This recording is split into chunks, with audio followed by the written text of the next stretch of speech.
So I get suspicious when anybody, whether it's a televangelist or a politician, tells me that something is central to my faith when Jesus never talks about it.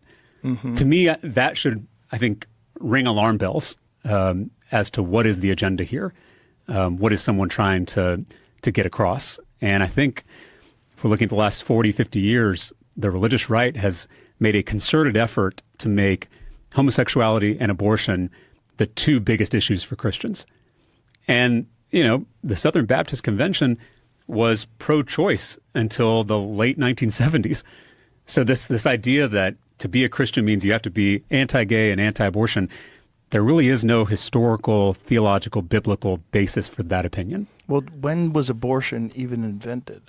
Well, there was certainly abortions in the ancient world. There's and again, I haven't studied this enough to say this definitively, but there are interpretations of certain passages from the Torah where some folks will even say that there is some subtle instructions for how to perform an abortion in the ancient world, certain things to drink, things like that. The point is that this idea that there is a set Christian orthodoxy on the issue of abortion is just not rooted in Scripture.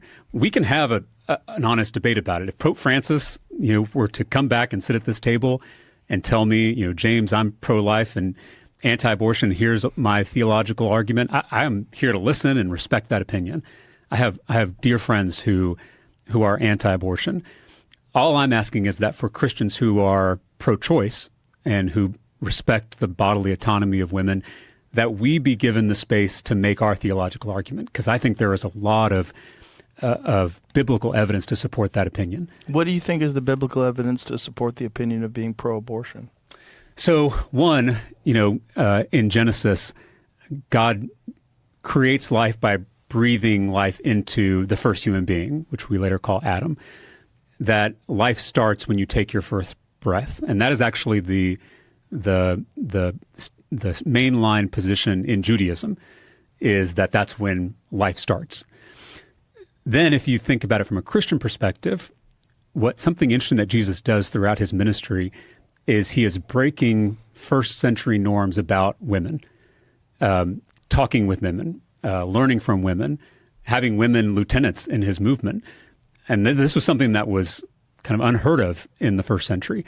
The longest conversation Jesus has with anybody in the whole Bible is with the Samaritan woman at the well. And so this affirmation of women as full and equal people is a huge part of the Jesus movement, especially the early church. And then the last, I think, story I would go to is the story of Mary. Mary is probably my favorite figure in the Bible, the mother of Jesus. And, she's an oppressed peasant teenage girl living in poverty under an oppressive empire as a Jew. And she has a vision from God that she's going to give birth to a baby who's going to bring the powerful down from their thrones, going to scatter the proud, who's going to send the rich away empty. I mean, this revolutionary song that she sings, it's called the Magnificat. And it's actually been banned by certain authoritarian regimes because it is so radical.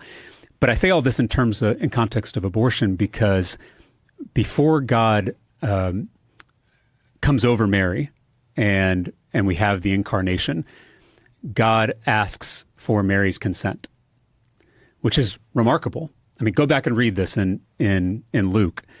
I mean, the angel comes down and asks Mary if this is something she wants to do. And she says, if it is God's will, let it be done. Let it be. Let it happen. So to me, that is an affirmation in one of our most central stories that creation has to be done with consent. You cannot force someone to create. Creation is one of the most sacred acts that we engage in as human beings. But that has to be done with consent. It has to be done with freedom. And to me, that is absolutely consistent with the ministry and life and death of Jesus.